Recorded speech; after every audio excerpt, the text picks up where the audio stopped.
Jack dengan asal melempar sebuah ranting. Tidak disangka langsung mengenai kepala Leo.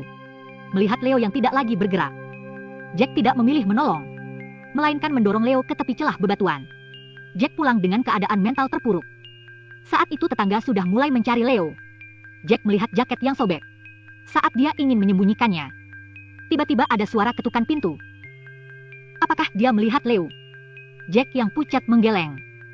Saat itu, hatinya sudah sangat takut. Lalu dia segera berlari ke kamarnya, menyembunyikan jaketnya. Polisi yang mendapat kabar segera tiba. Jack juga tidak tahu bagaimana nasibnya ke depan. TV sudah mulai melaporkan berita anak hilang. Tidak usah khawatir, kita pasti akan menemukannya. Saat itu ibunya mengira Jack sedang mengkhawatirkan keselamatan temannya. Tapi dengan cepat ada yang mencurigainya. Lalu Jack diinterogasi polisi. Dia selalu bersikap tenang. Malamnya semua orang berdoa dengan khusyuk di gereja. Saat itu orang tua Leo sudah menangis terseduh-seduh.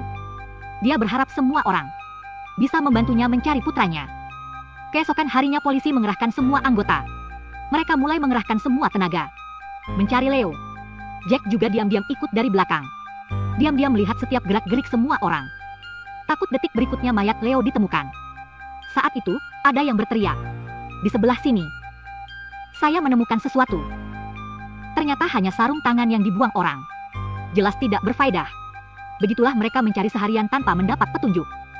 Ketakutan dan rasa bersalah itu membuat Jack hampir putus asa. Akhirnya Jack menggunakan obat yang tidak jelas. Berbaring di kasur, bersiap menerima hukuman Tuhan. Tapi ibunya dengan cepat memanggil dokter. Setelah pemeriksaan, dia tidak apa-apa. Tapi saat itu tidak ada yang tahu mengapa dia berbuat demikian. Lalu ketika dia sadar, menemukan jaketnya sudah menghilang. Dia turun tangga dengan perlahan. Melihat ibunya sedang menjahit jaketnya. Jelas ibunya sudah mengetahui yang sebenarnya. Tapi sebagai seorang ibu, dia tidak memecah kebohongan anaknya. Saat tengah malam, guntur dan petir menggelegar. Jack berlari keluar kamar dengan ketakutan. Ketika dia membuka pintu rumah, jalan di luar sudah menjadi sungai.